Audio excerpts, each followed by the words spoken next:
ఇక్కడ వచ్చేసి మనకు స్వీట్ ఏమన్నా తినాలనిపిస్తే అప్పటికప్పుడు చేసుకొని తినే స్వీట్ అండి. ఇది టేస్టీగా హెల్తీగా కూడా ఉంటుంది. పిల్లలైనా పెద్దలైనా చాలా ఇష్టంగా తింటారు. చూడండి వేడి వేడిగా ఉంది. లోపల ఎంత మంచిగా కుక్ అయిపోయిందో. టేస్ట్ మాత్రం సూపర్ ఉంటుందండి దీనిది. ఇక్కడ వచ్చేసి దీనికి కావాల్సిన పదార్థాలు చూపిస్తానండి.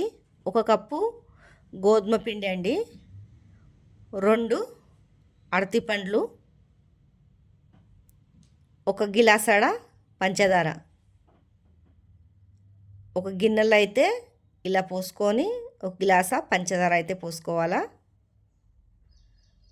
2 అరటిపండ్లు అయితే మగ్గినవి కావాలండి. ఇట్లా మగ్గినవి ఉంటేనే బాగుంటుంది, స్వీట్ ఉంటుంది అది. చూడండి, 1 చిటికెడు ఉప్పు, 1 చిటికెడు సోడా వేసుకోవాలా. నా దగ్గర అయితే సోడా లేదు, నేను అందుకే వేస్తలేను. మీ దగ్గర ఉంటే మీరు సోడా వేసుకోవచ్చు. సోడా వేస్తే మంచిగా ఉబ్బుతుందండి, మెత్తగా కూడా అవుతుంది బాగా. ఇలా మొత్తము మ్యాష్ అయితే చేసుకోవాలా. ఇదైతే మన చెంచాతోటి అయితే కాదండి, మన చేయితోటి చేసేసుకోవాలా. ఇలా మ్యాష్ చెంచాతోటి చేస్తే రాదు, అందుకే నేనైతే చేయితోటే పిండి కలిపినట్టు కలుపుకుంటున్నానండి. చూడండి, నీళ్ళు గిట్లా ఏం పోస్తలేను. కొద్దిగా మనకు పలసదనం కావాలా అనుకుంటే కొద్దిగా పాలైనా వేసుకొని పిసుక్కోవచ్చు. చూడండి, నేనైతే నీళ్ళైతే ఏం పోయలేదు, లేకపోతే కొద్దిగా నీళ్ళైనా పోసుకోవచ్చు. కొద్దిగా ఇలాచీ పౌడర్ వేసుకోవాలా. మేమైతే ఇలాచీ పౌడర్ ఇష్టం ఉండదని వేసుకుంటలేము. మీకు ఇష్టం ఉన్నోళ్ళు ఇలాచీ పౌడర్ అయినా వేసుకోవచ్చు, లేకపోతే ఇది మనది సోంపైన వేసుకోవచ్చండి. నేను ఒక కడాయిలో అయితే నూనె అయితే పోసుకున్నాను. నూనె ఇలా వేడైపోయాక మన స్పూన్ తోటి చిన్న చిన్నగా బాల్స్ లాగా అయితే దాంట్లో వేసుకోవాలా. ఇలా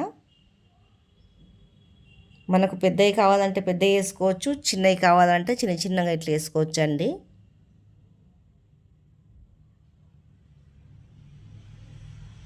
చూడండి,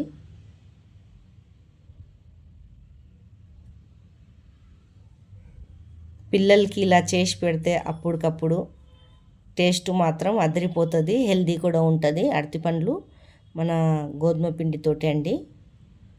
ఇలా కాలుతుందండి, మంచిగా మెత్తగా అయిపోతుంది.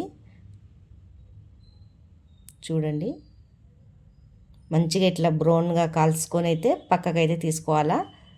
బాగా హై మంట మీద అయితే పెట్టొద్దు, స్లో మంట మీద పెట్టాలా, లోపల కూడా ఉడకాల కదండి. 1 వాయి చిన్నవి, 1 వాయి అయితే పెద్దది వేసాను. ఇలా పెద్ద పెద్దవి కూడా వేసుకోవచ్చు, చిన్న చిన్నవి కావాలంటే చిన్న చిన్నవి కూడా వేసుకోవచ్చండి. కానీ మెత్తగా మంచిగా ఉంటుందండి టేస్ట్. మీకు నచ్చినట్లయితే లైక్, సబ్స్క్రైబ్ అయితే చేసుకోండి.